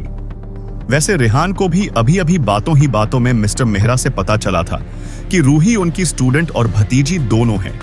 तभी रूही ने अपने मन में सोचा कि वह हर वक्त इतना ज्यादा बिजी रहती है, कि उसके पास खुद के लिए टाइम भी नहीं होता, यहां तक कि उसके पास अपने लिए एक अच्छा लाइफ पार्टनर ढूंढने तक का टाइम नहीं है। रूही इसी तरह खड़े खड़े सपने देख रही थी और फाइनली अब उसे देखकर ऐसा लग रहा था कि रेहान जैसे लड़के को देखकर वह पूरी तरह से पागल हो गई थी। उसके हाथ पैर ढीले पड़ रहे थे और वह अब और ज्यादा अपने पैरों पर खड़ी नहीं रह पा रही थी। खास करके जब रेहान ने उसे चिढ़िया तो उसके दिल में एक अजीब सी हलचल होने लगी। रूही का दिल एकदम से उसके कंट्रोल से बाहर जाने लगा। आज तक उसने जितने भी अच्छे और रोमांटिक नोवेल्स पढ़े थे, उन सब की कहानियां और किरदार रूही की आंखों के सामने आने लगे और वह वहीं खड़े होकर उन सब के बारे में सोचने लगी। ऐसा लग रहा था जैसे वह खुद किसी नोवेल की फीमेल लीड एक्ट्रेस हो और रेहान उसका हीरो। अचानक ही रूही को एहसास हुआ कि वह कुछ ज्यादा ही रेहान को देख रही थी, इसीलिए उसने अपनी नजरों को एकदम से रेहान से हटा लिया और कहीं और देखने लगी। इस वक्त रूही की नजर रेहान के पीछे खड़ी हुई उन दोनों खूबसूरत लड़कियों पर पड़ रही थी और वो दोनों ही लड़कियां उसकी आंखों में बार बार रिफ्लेक्ट कर रही थी। कियारा ने तो अभी तक अपना चेहरा कवर किया हुआ था, इसलिए शायद कोई उसे ज्यादा पहचान नहीं पा रहा था। हालांकि उसकी स्लिम बॉडी देखकर कहीं ना कहीं रूही को जलन महसूस होने लगी, पर जब रूही की नजर मैगी पर पड़ी तो उसका मुंह एकदम से हैरानी से बंद हो गया। अगर बात रूही की जाए तो देखने में वह भी एक अबव एवरेज लड़की थी और इस वक्त उसने काफी अच्छे कपड़े पहने हुए थे और हल्का मेकअप भी किया हुआ था। उसे देखकर लग रहा था कि वह भी किसी खूबसूरत पर से कम नहीं है। रूही हमेशा अपने आप में काफी कॉन्फिडेंट रहती थी, पर आज जब उसने मैगी को अपने सामने देखा तो उसका सारा कॉन्फिडेंस खत्म हो गया और अचानक से उसके मुंह से उसके मन की बात निकल गई। उसने थोड़ी तेज आवाज में कहा, हे भगवान, इस दुनिया में इतनी खूबसूरत लड़कियां भी होती हैं। क्या अपने सामने दो इतनी खूबसूरत लड़कियों को देखने के बाद रूही ने एक बार फिर से रेहान को देखा, पर इस बार उसके एक्सप्रेशन थोड़े से कॉम्प्लिकेटेड लग रहे थे। अभी तक रेहान को देखकर उसने मन ही मन में अपने और रेहान को लेकर बहुत सारे सपने सजा लिए थे, पर अब उसके पास बिल्कुल भी कॉन्फिडेंस नहीं था, क्योंकि उसने अभी अभी अपनी आंखों के सामने दो खूबसूरत लड़कियों को रेहान के काफी क्लोज खड़े देखा था। इन दोनों खूबसूरत लड़कियों के सामने रूही अपने आप को काफी ज्यादा बदसूरत महसूस कर रही थी। रूही को ऐसा लग रहा था जैसे वह उनसे कंपटीशन करने के बारे में सोच भी नहीं सकती और यहां तक कि वह तो इनके सामने खड़ी भी नहीं रह सकती। वहीं दूसरी तरफ मिस्टर मेहरा का सारा ध्यान उस जज स्टोन पर ही लगा हुआ था और उन्हें पता भी नहीं चला कि कब उनकी अपनी स्टूडेंट अपने सामने खड़ी इन खूबसूरत लड़कियों को देखकर अपने आप को कमजोर समझने लगी और एकदम चुपचाप खड़ी हो गई। जैसे ही उनका ध्यान इस बात पर गया तो मिस्टर मेहरा कुछ सोचते हुए अपनी गर्दन खुरचन लगे और अपने ही आप में थोड़ी शर्म महसूस करने लगे। पर तभी अचानक से मिस्टर मेहरा के दिमाग में पता नहीं कैसे यह बात आई और वे अपने आप को रोक नहीं पाए और उन्होंने रेहान से पूछ ही लिया, रेहान, क्या मैं आपसे पूछ सकता हूं कि आपको यह जेड स्टोन कहां से मिला? सासिरा। मिस्टर मेहरा अच्छे से जानते थे कि यह सब कुछ पूछना नियमों के खिलाफ है, पर फिर भी उनका एक्साइटमेंट लेवल इतना ज्यादा हाई था कि वे खुद को रोक नहीं पाए। असल में उन्हें इस बात पर विश्वास नहीं हो रहा था कि इतने टाइम बाद अचानक से ग्रीन माउंटेन जज का कोई रोटोन उन्हें इस तरह मिलेगा। और सबसे बड़ी बात तो यह थी कि जैसे ही मिस्टर मेहरा ने उस जेड स्टोन को थोड़ा ध्यान से देखा तो उन्हें इतना समझ आ गया था कि यह जेड स्टोन ज्यादा टाइम पहले खोदकर नहीं निकाला गया है, क्योंकि उस रॉक के सरफेस पर अभी भी लावा देखा जा सकता था। मिस्टर मेहरा की बात सुनकर रेहान ने उन्हें जवाब देते हुए कहा, इसके बारे में इतना ज्यादा सोचने वाली कोई खास बात नहीं है। मैंने इसे कैजुअली कहीं से उठाया था। जैसे ही मिस्टर मेहरा ने यह बात सुनी तो उन्होंने हैरान होकर रेहान से कहा, क्या इस वक्त मिस्टर मेहरा के एक्सप्रेशन बिल्कुल वैसे ही थे जैसे पहली बार मृणाल के एक्सप्रेशन थे? उनकी आंखें लगभग बाहर आने को थीं और उनका मुंह एकदम से बंद हो गया था। उनसे कुछ बोलते ही नहीं बन रहा था। किस्मत से मिस्टर मेहरा ने पहले ही अपनी दवाइयां ले ली थी, वरना की बात सुनकर सच में उन्हें दिल का दौरा पड़ जाता। मृणाल, जो वही बगल में साइड में ही खड़ा था, उसके दिमाग में अचानक से ही मिस्टर मेहरा के पूछे हुए सवाल का जवाब आराम आ गया था, क्योंकि रेहान ने जिस हिसाब से जवाब दिया था वह वाकई में बहुत ज्यादा सरप्राइजिंग था। रेहान का यह कहना कि उसे यह पत्थर कैजुअली कहीं पड़ा मिल गया था, अपने आप में एक बहुत ही हैरान कर देने वाली बात थी। इस वक्त मिस्टर मेहरा एकदम हैरान होकर कभी रेहान को देख रहे थे तो कभी मृणाल को। उन्होंने कभी नहीं सोचा था कि यहां आने के बाद उन्हें सच में इतना बड़ा पत्थर देखने को मिलेगा और साथ ही साथ इस तरह का अजीब जवाब भी सुनने को मिलेगा। भला ऐसा कौन कहता है कि कैजुअली कहीं पड़ा मिल गया था? यह जैड स्टोन है, कोई आम पत्थर नहीं। जैसे ही रूही ने यह बात सुनी तो वह भी एकदम से शॉक हो गई। उसके मुंह में अभी तक जो पानी आ चुका था वह उसे निगल भी नहीं पा रही थी। उसने अपने मन में सोचा कि यह आदमी अपनी किस्मत ऐसी कौन सी जन्नत से लिखवा कर लाया है जो इसे कैजुअली कहीं भी कुछ भी पड़ा मिल जाता है। मिस्टर मेहरा ने जब देखा कि उन्हें उनके पूछे हुए सवाल का वैसा जवाब नहीं मिला जैसा उन्होंने उम्मीद की थी, तो उन्होंने एक बार फिर से अपना सवाल दोहराते हुए रेहान से पूछा, आपको यह जेड स्टोन का टुकड़ा कहां पर पड़ा मिला था? रेहान ने बहुत ही नॉर्मल टोन में कहा, मेरे आइलैंड पर। जैसे ही रूही ने यह बात सुनी तो वह एकदम से दंग रह गई। कुछ देर इसी तरह हैरान रहने के बाद उसे रेहान के कहने का मतलब समझ आया। उसने दोहराते हुए और सवाल करते हुए पूछा, आइलैंड पर? आपके खुद के आइलैंड पर? रूही को शुरू से ही लग रहा था कि रेहान कोई आम इंसान नहीं है। जिस तरह का उसका एटीट्यूड और ऑरा है, उस हिसाब से उसमें कुछ तो अलग है जो उसे बाकियों से अलग बना रहा था। और अब जब उसने सुना कि उसका अपना प्राइवेट आइलैंड है तो यह बात सुनकर वह और भी ज्यादा रेहान से इंप्रेस नजर आ रही थी। मिस्टर मेहरा ने जब दे कि रूही खुद भी रेहान से सवाल पूछ रही है तो उन्होंने अपना हाथ दिखाते हुए उसे इशारा किया और चुप रहने के लिए कहा, ताकि वह और ज्यादा सवाल रेहान से ना पूछे। पहले ही एक सवाल पूछकर उन्होंने अपने ही कारोबार के नियम तोड़ दिए थे। अब अगर यह लोग और ज्यादा सवाल पूछते हैं तो शायद कहीं ना कहीं रेहान का सब्र भी खत्म हो जाएगा। मिस्टर मेहरा ने एक गहरी लंबी सांस ली और फिर रेहान की तरफ देखते हुए उससे पूछा, मिस्टर रेहान, क्या आप यह चाहते हैं कि मैं जड स्टोन के टुकड़े की नक्काशी करूं? यह सवाल सुनकर रेहान ने हमें अपनी गर्दन हिला दी और खुद भी एक सवाल सल करते हुए मिस्टर मेहरा से पूछा, यस मिस्टर मेहरा, मैं यही चाहता हूं, पर क्या आप टास्क को एक्सेप्ट करने के लिए तैयार है? रेहान जानता था कि एक बार पहले ही मृणाल ने उसे इतना बड़ा टास्क लेने से मना कर दिया था और इस बार इस बात की कोई गारंटी नहीं थी कि मिस्टर मेहरा उसके इस टास्क को लेने में इंटरेस्टेड होंगे ही। इसीलिए रेहान ने एक बार कंफर्म करने के लिए उनसे सवाल पूछ लिया था। जैसे ही मिस्टर मेहरा ने रेहान का सवाल सुना तो एक बार तो वह बहुत ज्यादा खुश हो गए, पर उन्होंने अपने मन ही मन में सोचा कि अगर वह इस जड स्टोन की नक्काशी करके रेहान को दे देंगे तो फिर वे रोज रोज इस जेड स्टोन को नहीं देख पाएंगे।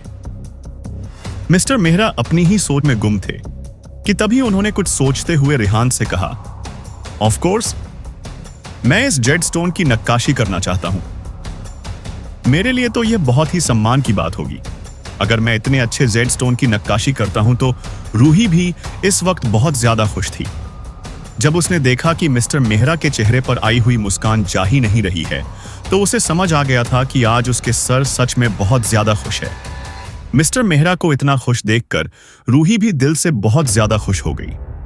कहीं ना कहीं कोई और बात भी थी जिसकी वजह से रूही इतना ज्यादा खुश हो रही थी, और वह यह थी कि रूही काफी टाइम से अपने अंकल के साथ रहकर इस जेड फील्ड में अपना करियर बनाने की सोच रही थी। अब जब मिस्टर मेहरा खुद इस कीमती जेड स्टोन की नक्काशी करेंगे तो रूही भी अच्छे से इस काम को सक पाएगी।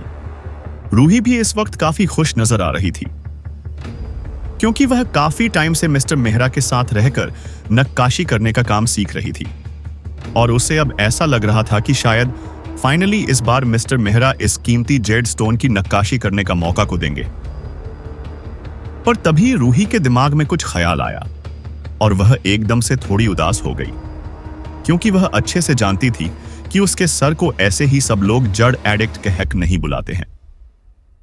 जब भी उनके हाथ में कोई अच्छा जड़ स्टोन लगता है तो वे खुद बिना खाए पिए और बिना सोए अपने हाथों से अपने टैलेंट का सारा इस्तेमाल करके उस जेड स्टोन की निकाशी करने लगते हैं और इस वजह से कई बार उनकी तबीयत भी बहुत ज्यादा खराब हो जाती है। जड़ को लेकर उनका जो पागलपन है वह रूही से छुपा नहीं है। इस वक्त जैसी उनकी फिजिकल कंडीशन है उस हिसाब से शायद कुछ टाइम बाद वे जिंदा भी नहीं रहेंगे। पर इतने टाइम बाद अपने बॉस और अपने अंकल को इस तरह खुश देखकर रूही को बहुत ज्यादा खुशी हो रही थी। तभी अपने अंकल को खुश देखकर रूही ने थोड़ी हिम्मत करके मुस्कुराते हुए रेहान से कहा, थैंक यू सर, मेरे बॉस पर विश्वास करने के लिए और इन्हें इतने अच्छे और कीमती जेड स्टोन की नक्काशी का काम करने का मौका देने के लिए। पूरे शहर में मेरे सर से अच्छा शिल्पकार और कोई नहीं है और इन्हें काफी सालों से इस इंडस्ट्री में एक्सपीरियंस है। मैं आपको गारंटी देती हूं कि आपको बेस्ट नक्काशी करके देंगे। रूही की बात सुनकर रेहान ने मुस्कुराते हुए कहा, मैंने काफी पहले ही मिस्टर मेहरा के काम के बारे में सुना था और इसलिए मैं यह काम इस बार मिस्टर मेहरा पर छोड़ता हूं। मुझे पूरा विश्वास है कि आप मुझे इस पत्थर की बेहतर नक्काशी करके देंगे। मिस्टर मेहरा ने जब अपनी तारीफ होते हुए सुना तो उन्होंने हंसते हुए कहा, इसमें एक महान शिल्पकार होने वाली कोई बात नहीं है। लोगों ने बस मुझे ऐसे ही इस नाम से नवाज दिया है। वैसे मिस्टर रेहान, आपको इस पत्थर पर किस तरह की नक्काशी चाहिए? यह सवाल सुनकर रेहान ने उनसे कहा, मिस्टर मेहरा, मैंने सुना है कि जेड पत्थर पर नक्काशी का काम उसकी डिजाइन और टेक्सचर के अकॉर्डिंग होता है। जिस तरह का पत्थर हम लेकर आते हैं उसी के अकॉर्डिंग आप लोग इस पर नक्काशी करते हैं। वैसे मुझे इस बारे में कोई आइडिया नहीं है कि मुझे इस पर किस तरह की नक्काशी करवानी चाहिए। मिस्टर मेहरा ने जब रेहान की बात सुनी तो उन्होंने सवाल करते हुए कहा, क्या ऐसी बात है? मैं जानना चाहूंगा कि आप इस पूरे पत्थर की नक्काशी करवाना चाहते हैं या फिर इस पत्थर को छोटा करवाकर इसकी नक्काशी करवाना चाहते हैं। मिस्टर मेहरा की बात सुनकर रेहान ने कहा, असल में मैं इस जेड स्टोन को अपने किसी बड़े को गिफ्ट में देना चाहता हूं, इसीलिए शायद अच्छा यह होगा कि यह जैसा है वैसा ही रहे और हम इसे छोटा बड़ा ना करें। मैंने सही कहा ना? रेहान की बात सुनकर मिस्टर मेहरा ने कुछ देर सोचते हुए रेहान से कहा, अगर आप इसे किसी को गिफ्ट देना चाहते हैं तो मेरे पास इसके लिए एक काफी अच्छा सुझाव है। जिस हिसाब से मैं इस पत्थर को देख सकता हूं, मुझे लगता है कि इसके लिए हम इस जेड स्टोन को नटराज के एक खूबसूरत आर्ट पीस में बदल सकते हैं, क्योंकि इस स्टोन का टेक्सचर कुछ इसी तरह का है और सबसे बड़ी बात, इसका कलर ग्रीन और व्हाइट है जो इसे और ज्यादा खूबसूरत बनाएगा। जैसे ही रेहान ने यह बात सुनी तो वह एकदम से हैरान हो गया। उसने सवाल करते हुए कहा, ऐसे पाई कहा, नटराज। रेहान को इस फील्ड में ज्यादा नॉलेज नहीं थी। वही रेहान के साथ साथ एक इंसान और था। उसने जब मिस्टर मेहरा की बात सुनी तो उसने भी एकदम हैरान होकर कहा, नटराज का आर्ट पीस। वो इंसान नाल था जिसे इस फील्ड में काफी ज्यादा नॉलेज थी। असल में मृणाल को लगता था कि नटराज जो बहुत ही ओल्ड फैशन लगता है, पर इसे बनाना इतना आसान नहीं था जितना लोग सोच रहे थे। नटराज को शेप देना ऑलमोस्ट किसी शिल्पकार की नॉलेज को और उसकी स्किल को टेस्ट करने जैसा था। यह काम और शिल्पकला के अलावा किसी नॉर्मल शिल्पकार ने कही होती तो शायद अभी तक मृणाल को हंसी आ गई होती। ऐसा कहा जाता है कि नटराज का आर्ट पीस बनाने के लिए 3 चीजें सबसे ज्यादा जरूरी हैं।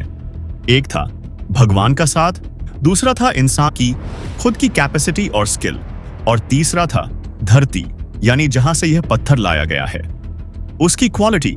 जब यह तीनों चीजें में शायद आज तक बहुत कम ही बनाई गई थी और उसे भी संभाल कर सरकारी खजाने में रखा हुआ था, क्योंकि कहीं ना कहीं यह एक राष्ट्रीय धरोहर थी और राष्ट्रीय खजाना भी अगर रेहान के लिए आज ऐसा आर्ट पीस बनता है तो शायद यह पूरी दुनिया में दूसरी जेड स्टोन से बनी नटराज की आकृति होगी।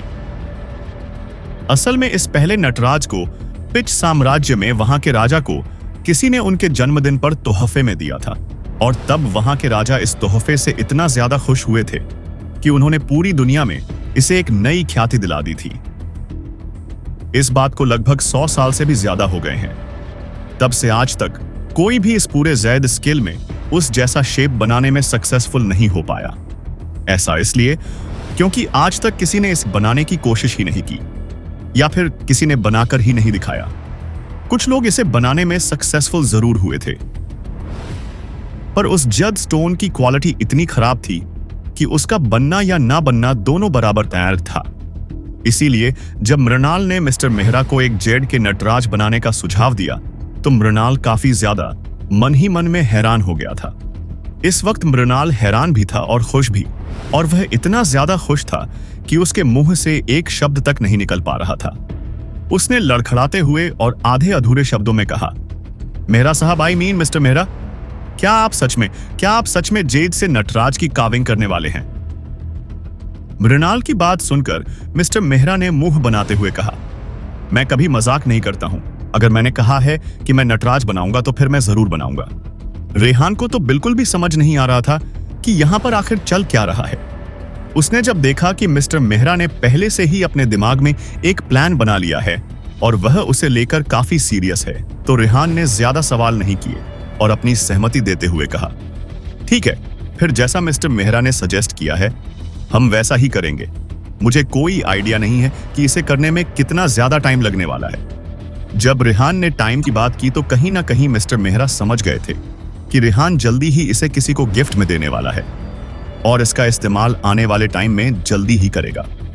यही सोचकर मिस्टर मेहरा ने अपने दिमाग में कुछ कैलकुलेशन की और उसके बाद उन्होंने रेहान से कहा, 1 महीना इतना टाइम कैसा रहेगा मिस्टर रेहान? मैं 1 महीने में आपको इस जेड स्टोन की नक्काशी करके दे दूंगा और इससे ज्यादा देर बिल्कुल नहीं होगी। क्या यह टाइम आपके लिए सही है? मिस्टर मेहरा की बात सुनकर रेहान ने खुश होते हुए कहा, ठीक है मिस्टर मेहरा, मुझे कोई दिक्कत नहीं है। 1 महीने में आप इसे तैयार करके मुझे दे दीजिएगा। जैसे ही मिस्टर मेहरा ने देखा कि रेहान उनकी बात से सहमत है तो उन्होंने हल्के से बिना किसी को पता चले एक सुकून भरी सांस ली, जैसे उन्हें इस बात की टेंशन थी कि रेहान शायद उनकी बात से सहमत नहीं होगा। 1 महीने में इस रोज एडस्टोन की नक्काशी का काम पूरा करना सच में बहुत ही ज्यादा मुश्किल होने वाला था और साथ ही साथ मिस्टर मेहरा के कंधों पर बहुत ज्यादा प्रेशर भी पड़ने वाला था। मिस्टर मेहरा ने अपने मन में सोचा कि अगर उन्हें इसी जेड स्टोन की नक्काशी करने का काम आज से 100 साल पहले दिया गया होता तो शायद इस काम को पूरा करने में उन्हें 10 साल भी लग सकते थे, क्योंकि उस वक्त जो औजार इस्तेमाल किए जाते थे वह बहुत ही पुराने किस्म के थे और उनसे नक्काशी का काम करना टाइम टेकिंग था। वहीं आज के जमाने में 1 महीना शायद उस तरह की नक्काशी करने में कहीं ना कहीं काफी था, क्योंकि आज के जमाने में टेक्नोलॉजी बहुत ही आगे बढ़ चुकी थी और आजकल इस्तेमाल में आने वाले टूल्स भी काफी ज्यादा सपोर्टिंग थे। यह सब कुछ तो ठीक था, पर एक दिक्कत और थी। इस वक्त मिस्टर मेहरा के पास और भी बहुत सारे ऑर्डर आए हुए थे जिन्हें पूरा करने का काम उन्होंने अपने हाथ में लिया हुआ था। पर आज शायद कहीं ना कहीं उन्होंने डिसाइड कर लिया था कि भले ही औरों से कहीं उनकी बात हल्की पड़ जाए, पर फिर भी वह 1 महीने के अंदर रेहान को किया हुआ वादा जरूर पूरा करेंगे, भले ही बाकी ऑर्डर उन्हें चाहे कैंसिल करने पड़े या फिर पोस्टपोन। वैसे मिस्टर मेहरा की बात काफी अजीब थी। वह बॉसपाएं अपने मन के मालिक थे, वे वही करते थे जो उन्हें करना होता था। कुछ सोचकर मिस्टर मेहरा जल्दी से अपनी जगह से खड़े हुए और थोड़ा सीरियस होते हुए बोले, ठीक है, जब मिस्टर रेहान ने मुझे ऑर्डर दे ही दिया है तो मुझे यहां बैठकर और ज्यादा टाइम को वेस्ट नहीं करना चाहिए। मिस्टर रेहान, चलिए हमारे स्टूडियो चलते हैं, जल्दी से जल्दी वहां जाकर हम लोग कॉन्ट्रैक्ट साइन कर लेते हैं और उसके बाद मैं जल्दी ही कविक का काम शुरू कर दूंगा। रेहान को इस बात से कोई दिक्कत नहीं थी, इसीलिए वह भी खड़ा हो गया और मृणाल को थैंक्स कहते हुए मैगी और कियारा के साथ आगे बढ़ गया। मृणाल अभी भी अपनी शॉप पर खड़ा उन लोगों को जाते हुए देख रहा था। उसे अपने मन में कहीं ना कहीं थोड़ा सा दुख हो रहा था कि उसने उस ऑर्डर को खुद पूरा नहीं किया। एक शिल्पकार होने की वजह से और कई सालों से इस जेड स्टोन की इंडस्ट्री में काम करने की वजह से हर शिल्पकार चाहता है कि वह अपनी जिंदगी में खूब नाम कमाए, और इतने अच्छे पत्थर की नक्काशी करने का आज उसे मौका मिला भी था।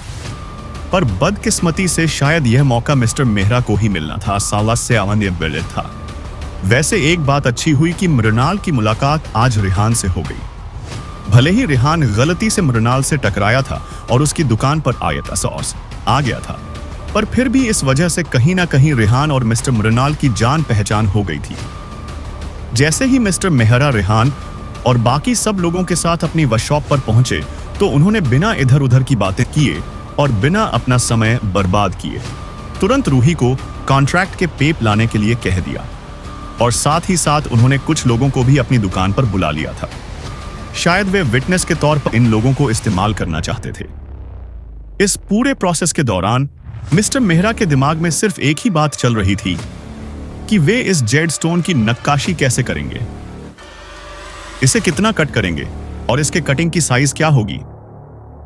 उन्हें बहुत ही सावधानी के साथ यह सारा काम करना होगा। मिस्टर मेहरा पूरी तरह से इस कॉन्टैक्ट पेपर की कंडीशन को रेहान के सामने रख देना चाहते थे। वे नहीं चाहते थे कि किसी भी वजह से दोनों पार्टी के बीच कोई भी मिसअंडरस्टैंडिंग हो।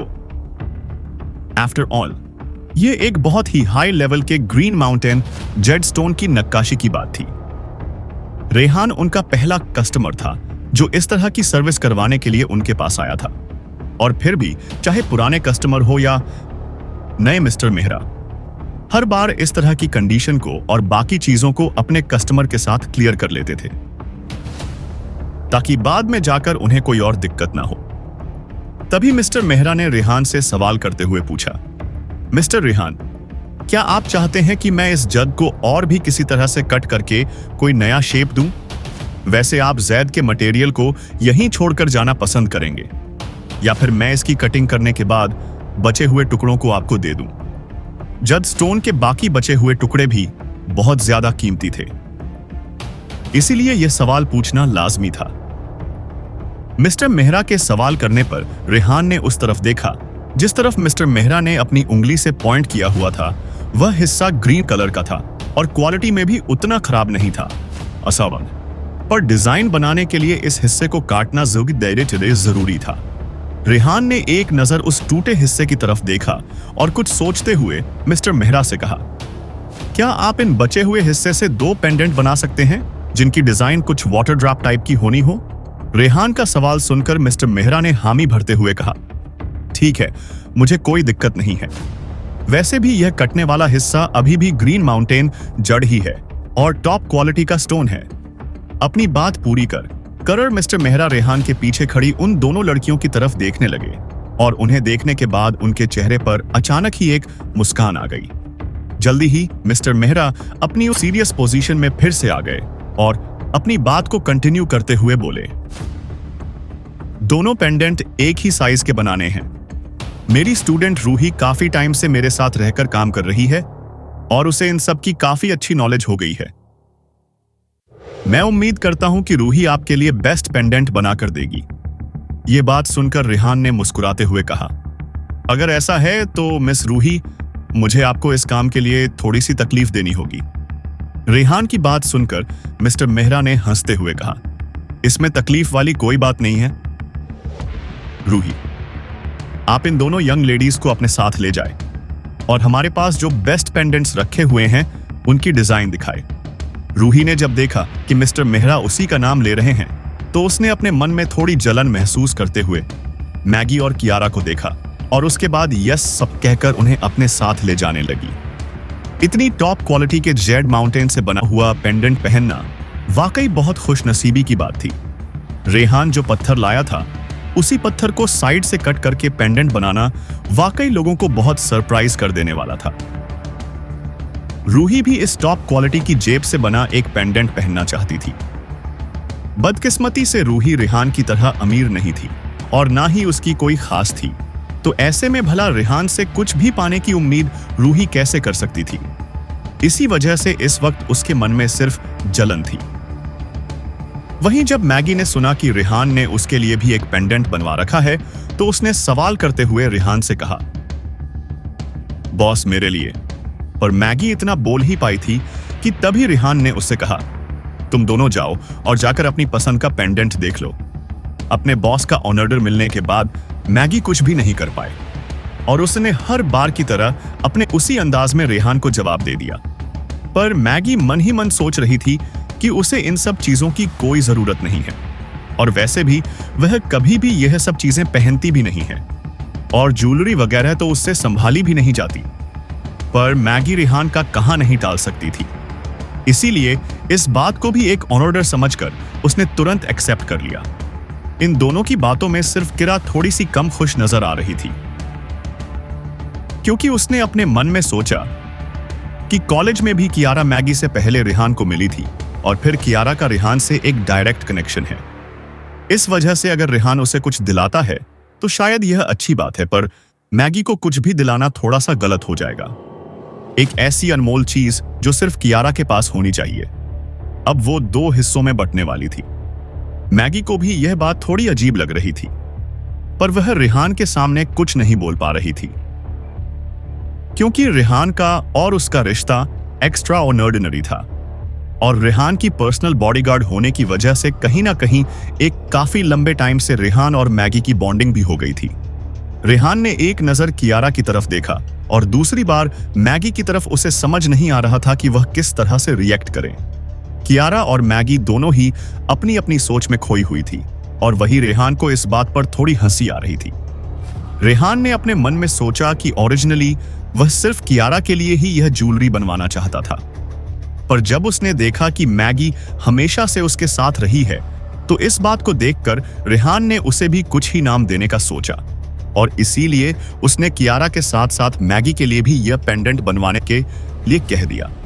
वहीं इन सब से अलग रेहान ने जब देखा कि रूही बहुत ही कॉन्फिडेंस के साथ जड़ मटेरियल के बारे में बहुत ही गहराई से मैगी और कियारा को बता रही थी और साथ ही साथ उन्हें इनकी खूबी भी समझा रही थी, तो यह देखकर रेहान थोड़ा इंप्रेस हो गया और उसने तारीफ करते हुए मिस्टर मेहरा से कहा, मिस्टर मेहरा, आपके स्टूडेंट वाकई बहुत काबिल है। मुझे यह देखकर काफी खुशी हो रही है। अभी तक रेहान भी समझ चुका था कि रूही वाकई बहुत अच्छी कलाकार और शिल्पकार है। शायद इसीलिए मिस्टर मेहरा ने उसे इस काम की जिम्मेदारी सौंपी थी। रेहान की बात सुनकर मिस्टर मेहरा ने मुस्कुराते हुए बहुत ही हम्बल होकर कहा, मुझे खुशी हुई कि आपने मेरी स्टूडेंट की इतनी तारीफ की, पर मैं आपको बता दूं कि यह सब कुछ काफी शुरुआती लेवल पर है। अभी तो रूही को बहुत कुछ सीखना बाकी है। मिस्टर मेहरा की बात सुनकर रेहान ने हंसते हुए कहा, हो सकता है यह शुरुआत हो, पर मुझे लगता है कि आपकी स्टूडेंट को उसके हार्ड वर्क के लिए एप्रिसिएशन मिलना ही चाहिए और इन्हें देने के लिए फिलहाल मेरे पास कुछ भी नहीं है। अगर आपको बुरा ना लगे तो क्या आप खुद से ही एक अच्छा और सूटेबल जेड स्टोन का पीस अपनी स्टूडेंट के लिए भी बना सकते हैं। जैसे ही मिस्टर मेहरा ने रेहान की बात सुनी तो उन्हें एक बार तो रेहान का इतना बड़ा दिल देखकर काफी अच्छा लगा, लेकिन कुछ सोचते हुए तुरंत ही उन्होंने मना कर दिया और कहा, नहीं नहीं, मैं ऐसा नहीं कर सकता हूं। यह हमारे बिजनेस के रूल्स के खिलाफ है। मिस्टर मेहरा की बात सुनकर रेहान ने उनसे कहा, इसमें रूल्स के खिलाफ क्या है? यह जद स्टोन मेरा है, ऑफ कोर्स। मैं जो चाहे वह कर सकता हूं। मिस्र ही, आप यहां आकर अपने लिए एक अच्छा पीस सिलेक्ट कर लीजिए। रूही, जो साइड में खड़े होकर यह सारी बातें सुन रही थी, वह विषय एकदम से हैरान रह गई। अभी कुछ देर पहले ही तो वह मैगी और बाकी लड़कियों से जलन महसूस कर रही थी और चाहती थी कि रेहान उसे भी ऐसा पेंडेंट दे, और अब अचानक से हीरे ने खुद आगे आकर उसे अपने लिए एक पेंडेंट चूज करने के लिए कह भी दिया। क्या वह सपना देख रही थी या यह सब कुछ हकीकत था? दिल ही दिल में रूही इस बात से बहुत ज्यादा खुश थी। अचानक ही उसके मुंह से एक्साइटमेंट में निकल गया, रियली? क्या सच में मिस्टर रेहान? क्या आप सच में मुझे भी एक ग्रीन माउंटेन जड़ का पीस गिफ्ट करना चाहते हैं? रूही की एक्साइटमेंट देखकर रेहान के चेहरे पर मुस्कान आ गई। उसने हंसते हुए कहा, हाँ, मैंने अभी अभी यह बात कही है कि मेरे पास आपको देने के लिए कोई और अच्छा तोहफा नहीं है, इसीलिए फिलहाल के मैं सिर्फ आपको यह छोटा सा तोहफा ही दे सकता हूं। रूही एक बार के लिए एक्साइटेड तो हो गई थी, पर वह अपने अंकल या अपने बॉस की परमिशन के बिना कोई भी कदम नहीं उठा सकती थी। उसने धीरे से अपनी नजरें उठाकर अपने बॉस की तरफ देखा, जैसे वह आंखों ही आंखों में उनसे सहमति मांग रही हो। इस वक्त रूही की आंखों में काफी ज्यादा खुशी दिखाई दे रही थी। मिस्टर मेहरा ने देखा कि उनकी स्टूडेंट और भतीजी रूही को सच में यह जेड स्टोन काफी पसंद आया है और वह इसे लेना चाहती है, और साथ ही साथ रेहान भी काफी डिटरमाइंड दिख रहा है और वह दिल से चाहता है कि वह रूही को यह गिफ्ट दे। यह देखकर मिस्टर मेहरा को अपने रूल से थोड़ा समझौता करना पड़ा और ना चाहते हुए भी इन दोनों की खुशी के लिए सहमति देनी पड़ी।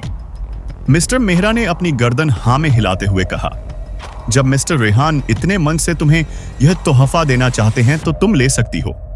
जैसे ही रूही ने देखा कि उसके बॉस ने उसे सहमति दे दी है तो वह इतना ज्यादा खुश हो गई कि उसने तुरंत रेहान के कुछ कहने का इंतजार भी नहीं किया और रेहान की तरफ देखते हुए खुशी से बोली, thank you so much mister Rehan, यह तोहफा मेरी जिंदगी का सबसे खूबसूरत तोहफा होगा।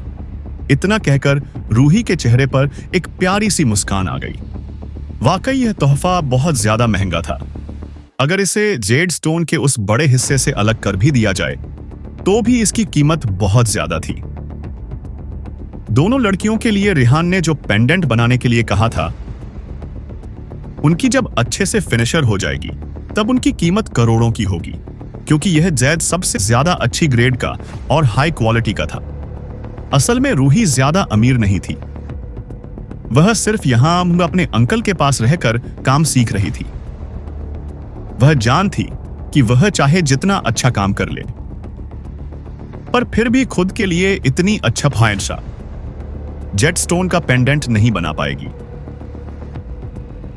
वह ज्यादा से ज्यादा अपने लिए एक नॉर्मल ग्रेड की जैद से बनी रिंग बना सकती थी, जिसकी कीमत कुछ हजारों से ज्यादा नहीं होने वाली थी। पर आज जो रेहान ने उसे गिफ्ट दिया है, उसकी कीमत सिर्फ एक पेंडेंट की वजह से ही करोड़ों में है, जो शायद इतनी कम उम्र में रूही चाहे, जितने भी मेहनती और टैलेंटेड क्यों ना हो, पर वह अपने लिए नहीं बनवा सकती थी। शायद इसीलिए आज और इस वक्त रूही रेहान से पूरी तरह से इंप्रेस हो गई थी। पर एक बात और थी कि ना चाहते हुए भी ही रेहान से इससे ज्यादा उम्मीद नहीं कर सकती थी, क्योंकि वह रेहान के साथ आई इतनी खूबसूरत अप्सराओं को अपने सामने देख सकती थी। जब रेहान ने रूही के लिए वह पेंडेंट गिफ्ट किया तो एक बार तो उसके मन में यह ख्याल आया कि शायद रेहान भी कहीं ना कहीं उसके लिए एक सॉफ्ट कॉर्नर रखता है। हालांकि अगले ही कुछ पल में उसका यह वहम पूरी तरह से दूर हो गया था, क्योंकि ना चाहते हुए भी रूही की नजर रेहान के साथ आई हुई लड़कियों पर पड़ गई थी और इस वजह से ही रूही को कहीं ना कहीं एहसास हो रहा था कि वह इन सब के सामने कुछ भी नहीं है। रूही की उम्र ज्यादा नहीं थी, इसीलिए वह भी इस वक्त अपने लिए एक पार्टनर ढूंढ रही थी। ना चाहते हुए भी उसका दिल बार बार नए नए बहाने बनाकर उसे रेहान के लिए कुछ ना काफी बड़ी बात थी और इस वजह से बाकी लोगों पर काफी ज्यादा प्रेशर आ रहा था। और सबसे बड़ी बात तो यह थी कि यहां पर और भी फिल्मों की शूटिंग चल रही थी, लेकिन ज्यादातर सारे रिपोर्टर्स और मीडिया वाले हमेशा डूम्सडे लीजेंड फिल्म के सेट के बाहर ही नजर आते थे, ताकि उन्हें कोई मसालेदार खबर मिल सके जिसे वह अपने अखबारों में छापक अच्छा खासा पैसा कमा सके। बाकी फिल्म स्टोर्स तो इतना ज्यादा डिप्रेस्ड फील कर रहे थे कि उन्हें लग रहा था कि जैसे वे लोग खुद इनके अंध में काम कर रहे हैं, क्योंकि जब सिया और अनी जैसी सुपरस्टार किसी फिल्म में एक साथ होंगे तो भला कोई और किसी छोटे स्टार को क्यों देखेगा। शुरू में जितने भी रिपोर्टर्स इस स्टूडियो में आए थे उन सबको हर एक फिल्म के सेट पर बराबर में बांट दिया गया था, ताकि हर एक फिल्म से उन्हें अच्छी खबर मिल सके। पर लास्ट में आते आते सारे रिपोर्टर्स डूम्सडे लीजेंड फिल्म के सेट पर इकट्ठे हो गए और बाकी फिल्मों पर और सेट पर किसी ने ध्यान भी नहीं दिया। कुछ टाइम पहले रेहान और सिया को लेकर जो खबरें चली थी, उनकी वजह से रेहान की इस फिल्म ने बहुत नाम कमा लिया था और हर कोई डूम्स लीजेंड फिल्म के बारे में अच्छे से जानता था। और जैसे ही अवनी ने इस फिल्म को ज्वाइन किया तो जैसे लगभग हर कोई जलन से भर गया था। अवनी और सिया का एक साथ काम करना ऐसा लग रहा था जैसे बाकी छोटे स्टॉस के जले पर कोई नमक छिड़क रहा हो। तभी दूसरे फिल्म स्टूडियो से एक एक्टर ने खुश होते हुए कहा, फाइनली अब मैं सुकून भरी सांस ले सकता हूं। आज भी लोग यहां से वापस जा रहे हैं। मुझे तो ऐसा लग रहा है जैसे मेरी खोई हुई फ्रीडम और फेम दोनों वापस आ गए हो। यह बात उस एक्टर ने इसीलिए कही थी क्योंकि वह साफ साफ देख सकता था कि डूम्सडे लीजेंड फिल्म के क्रू मेंबर सारा सामान बाहर लेकर जा रहे थे। अभी तक आसपास के सेट के लोगों ने यह बात सुन ली थी कि डूम्सडे जन फिल्म की शूटिंग यहां पर पूरी हो गई है और आज अपनी आंखों से खुद देखकर वह एकट वाकई बहुत खुश नजर आ रहा था।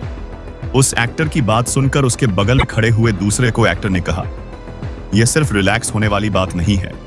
सच कहूं तो इतने दिनों में मेरे अंदर इतना ज्यादा गुस्सा बढ़ गया था कि मैं बस फटने को हो रहा था। अच्छा हुआ ये लोग आज यहां से जा रहे हैं।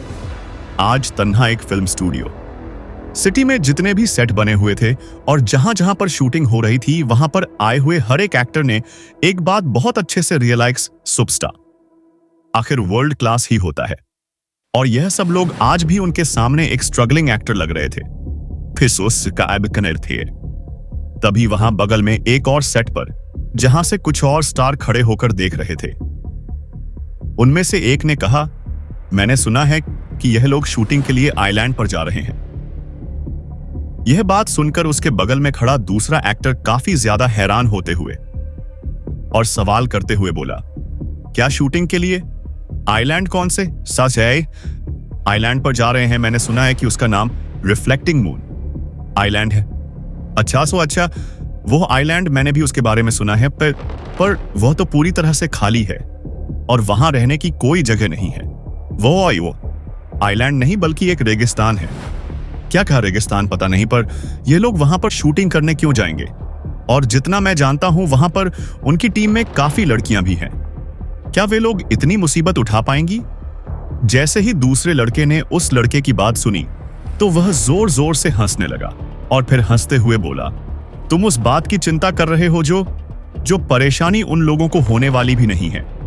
मैंने सुना है कि इस फिल्म का प्रोड्यूसर, जिसका नाम रेहान मित्तल है, उसने उस आइलैंड को खरीद लिया है और वह भी पूरे $1 बिलियन में। और फिलहाल वहां पर समुद्र को भरने का काम चल रहा है और जल्दी ही वहां पर काफी सुंदर बिल्डिंग्स बननी शुरू हो जाएगी।